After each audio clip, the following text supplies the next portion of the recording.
San Jose renters, you're losing $545 a day to equity loss. We'll talk a little bit about how much money you need to buy a house. We'll look at the rent versus buy calculator, the US housing market, economic point of view, and homes for sale near Apple and Mountain View. Let's get moving.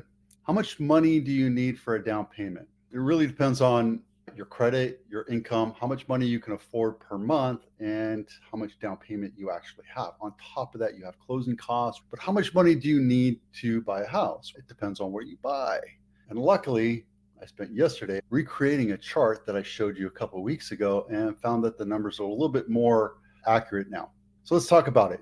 Breaking it down, you have the down payment. Now, a traditional house is about 20% down, right? So if you're $1 million, you're looking at $200,000 down, and then you have an $800,000 loan. You can go as far down as 3.5%. And even with conventional, depending on your income and how much money you can afford per month, you can go down to 3% in a conventional, or I think even jumbos. So closing costs, it could be anywhere from 0.5% all the way up to 2%. Sometimes it's even 5%, depending on where we are with this National Association of Realtors lawsuit and how things shake out. But you do have to pay for certain things like an appraisal, a credit report, origination, like a point, they call it, application fee, title search, title insurance, and underwriting. Now, those are all fees that the lenders, title, and escrow will charge you.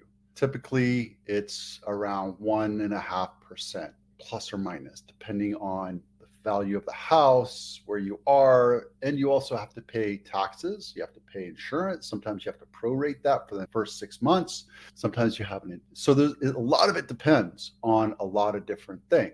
There's prepaid costs, so earnest money.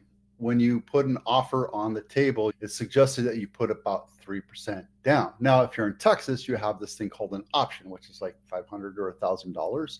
And that's an option to get into contract. The earnest money is on top of that to say, I want to do my due diligence. And when the market's crazy, you put the option down and you find out you don't want to buy this house because you did the inspections and it's a piece of crap and it's going to fall over. You back out and the seller gets to keep that option. We don't have that in California. We just get into contract, put your 3% down, and then you start doing your due diligence. Typically in California, especially in our area, we already have inspections, disclosures, reports all done up before we go on market, so the buyers can see what they're buying. They can just say, yes, I want to buy it as is. They have the right to do further due diligence. If you find in the property report that it requires or suggests that you do a roof or a foundation, then the buyer has a right to know what they're buying.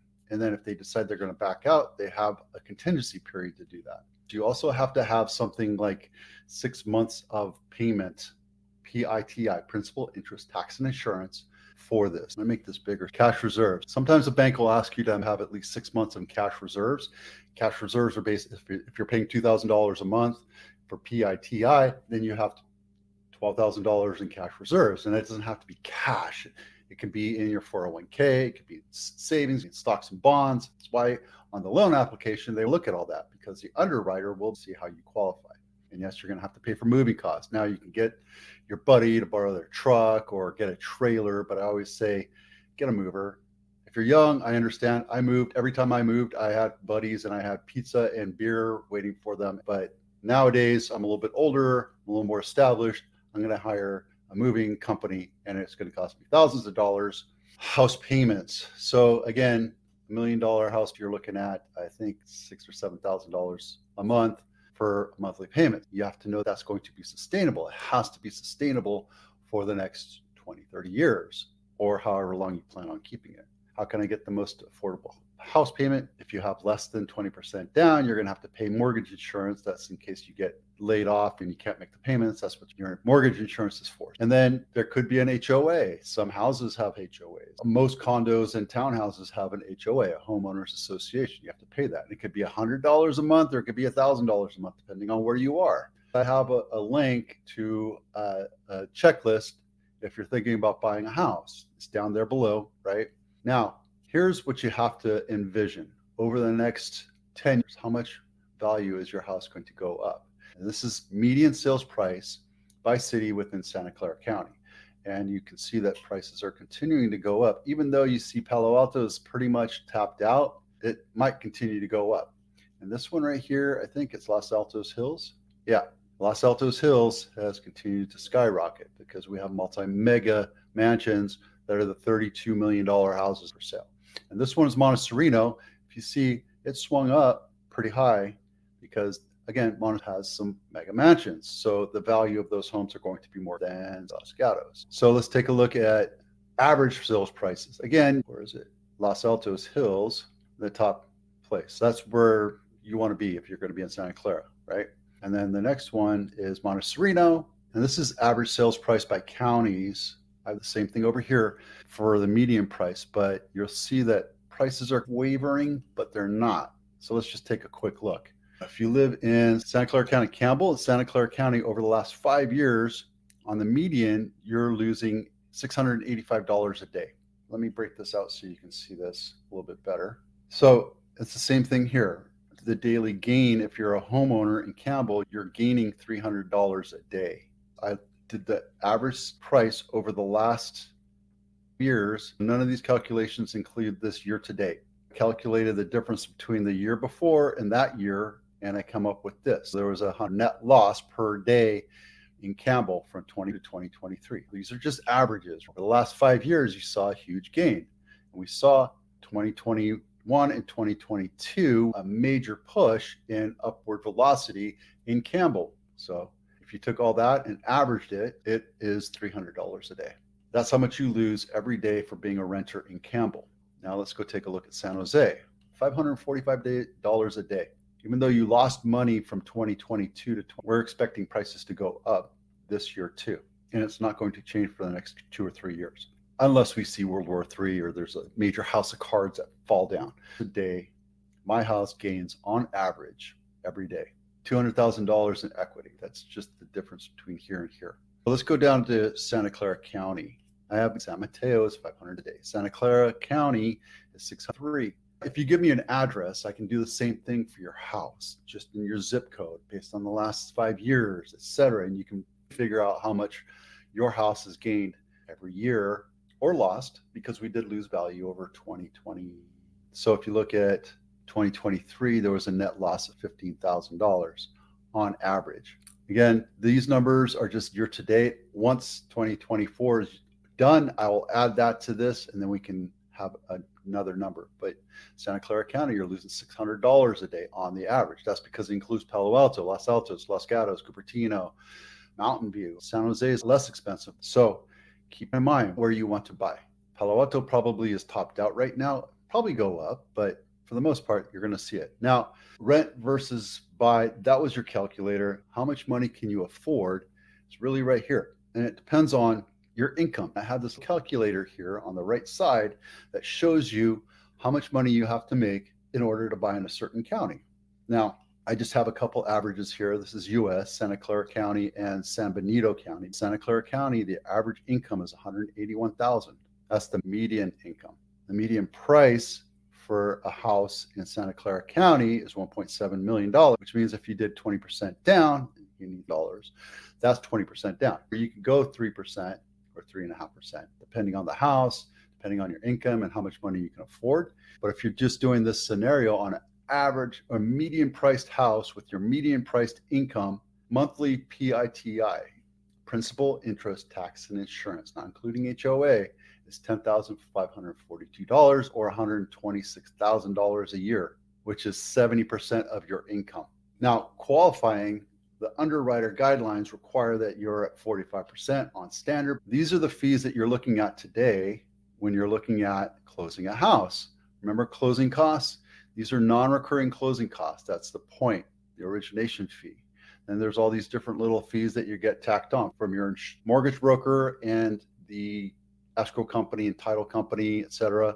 And if you have to do inspections, I put them there just so you can have an idea what that might cost you, right? Typically, the seller already has the property and termite done, but now because the NAR is being sued, buyers might be required to have to pay the agent commission. That's a non-recurring closing cost, and that's something you have to be aware of. That's just something that I'm putting in there for discussion purposes right now. Right now, a majority of the houses are paying the buyer's agent commission, but it's not always the case. So that's $91,000. Yeah, it's expensive to buy a house. And then these are recurring costs. Remember, I was telling you about insurance and taxes and all that stuff. And then miscellaneous, just because I don't know if there's something that's going to pop up. Now, before I get into anything else, understand that these are rough numbers based on the median price home in Santa Clara County. When we get into contract, is I go to escrow and I ask them for a more accurate net sheet. This is what is called a net sheet. So this is just for discussion purposes, right? I'm not giving advice. I'm not telling you this is exactly how much it's going to be. I'm telling you this is a rough number. That could be completely off, but roughly speaking, you're coming down with $440,000 with down payment and closing costs. That's your $441,000 to buy a $1.7 million house. And then here's your PITI based on 6%, principal, interest, taxes, and insurance. Now, if you want to go interest only, I'm guessing that you're at 5.25. Again, that depends on what your loan guy is telling you, your loan person. It could be a little bit less, something to think about. I'm more conventional, conservative. I like to pay off my payments. As a matter of fact, I pay off my mortgages fast. That's my attitude. I don't like to refinance, but that's another discussion. Quickly, homes near Apple. This one, not my listing. West Acres is for sale for 2.7. A 3-bedroom, 2-bath built in 1961, and a pretty looking ranch house, completely updated inside. Looks like the HVAC is original, but they redid the kitchen. And then the REO of the week, this is in Menlo Park, and it's a measly 3.8 million, 5-bedroom, 4-bath, brand spanking new, built in 2022. There's a couple of these that are going for sale because it looks like the developer lost their loan and they had to foreclose on their developers. There's actually 2 of them here that are for sale, just like this. And these are brand spanking new. I don't think these are even lived in. So if you can afford that, let me know. I'll go get to you. And Mountain View home of the week is a measly $2.7 million. Menlo Park, 3.8, 200 square feet, built in 2022. $1 million less, roughly speaking, that's about 26%. 3-bedroom, 2-bath, 1954, tiny little thing, 1,500 square feet. So tell me, where would you rather live? It's nice that they do these floor plans. I do floor plans for all of my listings. It really helps the buyer view like how they can use it. A lot of agents just don't take that extra step. There's only 2 pictures. I have no idea why you would ever do that. It's only been on market 3 days. So maybe they're just waiting for their pictures to come in. Today we talked about, let's see, how much money do you need to buy a house? 20%, 3%. If you're VA or USDA, it could be 0, but you have to be able to afford the payment. You have the rent versus buy calculator. We've talked about how much it costs and how much money you're losing every day. San Jose is $545 a day you're losing in equity build. I understand it's expensive, but if you're making money and you're in an apartment, you're losing another $5 a day in equity. Buy something. And I don't care if it's a townhouse, a condo, whatever, get into it, start building equity into your own life, into your own wealth. For any other reason, the U.S. housing market, homes for sale in Apple, near Apple, Mountain View home of the week, and REO home of the week. This right here is my San Jose snapshot, Santa Clara County snapshot. So I'm building off of this, going brand new, and I'll have these